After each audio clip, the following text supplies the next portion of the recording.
le tapis magique dans le salon.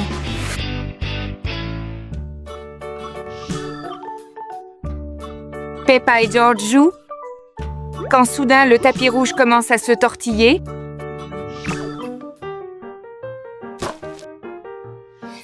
Regardez le tapis se soulever.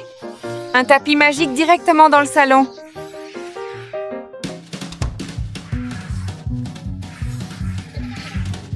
Le tapis les emporte par la fenêtre, planant dans le ciel bleu vif.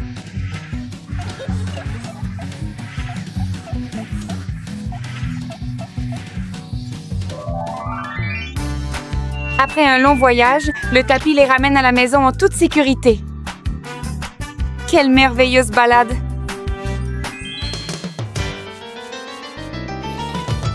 Personne ne connaît le secret de ce tapis magique, n'est-ce pas? Peppa apprend les chiffres.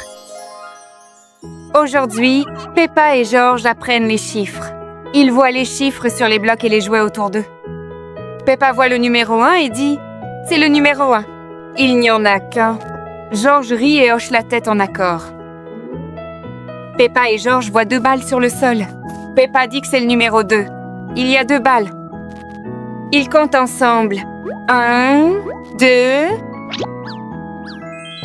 Peppa voit 3 chaises et dit « Et c'est le numéro 3 ?» Il y a 3 chaises. George compte avec Peppa. 1, 2, 3... Enfin, Peppa et George apprennent les chiffres de 1 à 5. Maman Cochon et Papa Cochon sont très fiers des enfants pour avoir appris leurs chiffres. Le jour du papier venteux. Bonjour les amis! Regardez qui est là, c'est Peppa Pig. Aujourd'hui, le soleil brille et Peppa a un beau papier. Elle veut faire un dessin pour Mommy Pig et Daddy Pig qui sont dans la maison. Ah! Et voici son petit frère, George Pig. Il vient voir le papier de Peppa. En route pour une petite promenade. 1, 2, 1, 2. Mais attention, le vent se lève soudainement. Wouch!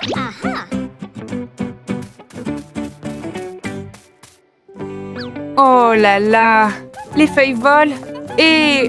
Oh non! Le beau papier de Peppa Pig s'envole aussi vers les arbres. Oh, pauvre Peppa, elle est si triste.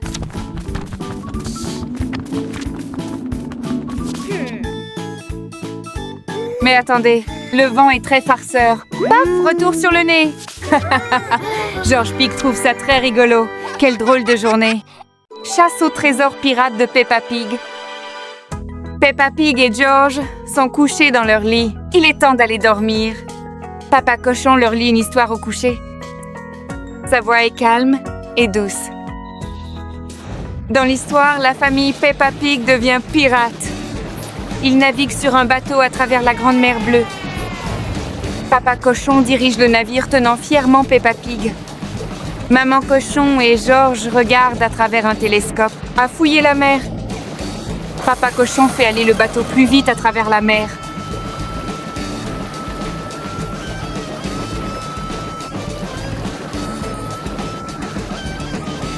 Oh, Maman Cochon aperçoit un gros rocher devant. Papa Cochon fait rapidement tourner le navire pour éviter le rocher.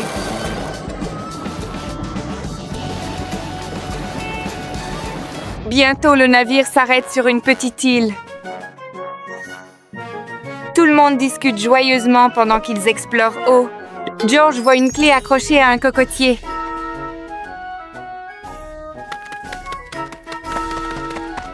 La famille Peppa Pig se tient sous l'arbre. Papa Cochon essaye d'atteindre la clé, mais c'est trop haut. Alors Papa Cochon soulève Peppa Pig. Peppa tend la main et obtient la clé. Maintenant, il voyage vers le prochain endroit. Le navire arrive sur une île de bonbons. Oh, il y a un coffre au trésor rose sur l'île. Ha ha! La famille se rassemble autour de la poitrine. Peppa Pig sort la clé et la donne à Papa Pig. Papa Cochon met la clé dans la serrure et ouvre le coffre. Waouh, la poitrine est pleine de délicieux bonbons. Et c'est la fin de l'histoire de Papa Cochon. Peppa Pig a très sommeil maintenant. George dort déjà profondément. Papa Cochon quitte tranquillement la pièce. Quelle belle et passionnante histoire. Peppa et le voyage de pêche surprise. Mais c'est une belle journée, papa. Le cochon emmène Peppa et George pêcher. Tout le monde espère attraper un gros poisson pour le dîner. Tous les trois se sont assis en silence sur l'herbe. George a regardé l'eau. Soudain, la canne à pêche de Peppa a tremblé violemment et s'est fortement pliée. Chut! Gardez l'air très immobile. La canne à pêche de Peppa remue. Ça doit être un poisson géant. Peppa tire aussi fort qu'elle peut. Et... oh, chérie! Ce n'est pas du tout un poisson, c'est une vieille botte boueuse. Oh! Papa Cochon dit, peut être qu'un poisson géant a perdu sa botte. Tout le monde rit du cadeau inattendu de la rivière. Peppa est la danse du ballet. Peppa portait une robe évasée rose et se tenait au milieu du salon. George et Father Pig se tenaient en face d'elle, l'air un peu confus. Aujourd'hui, Peppa organise un cours spécial. Elle apprend à George et Daddy Pig à danser le ballet. Regardez Peppa, elle tourne aussi gracieusement qu'une petite princesse. George essaie de la suivre, mais le ballet est beaucoup plus difficile qu'il ne le pensait. Maintenant, c'est au tour de Daddy Pig. Oh, cher, à chaque fois qu'il saute, toute la maison tremble. Il semble que Daddy Pig soit un peu trop lourd pour être danseur de ballet. Ah, de toute façon, tout le monde passe un moment merveilleux. Le ballet ne consiste pas seulement à être gracieux. Il s'agit de rire aussi. Ha ha!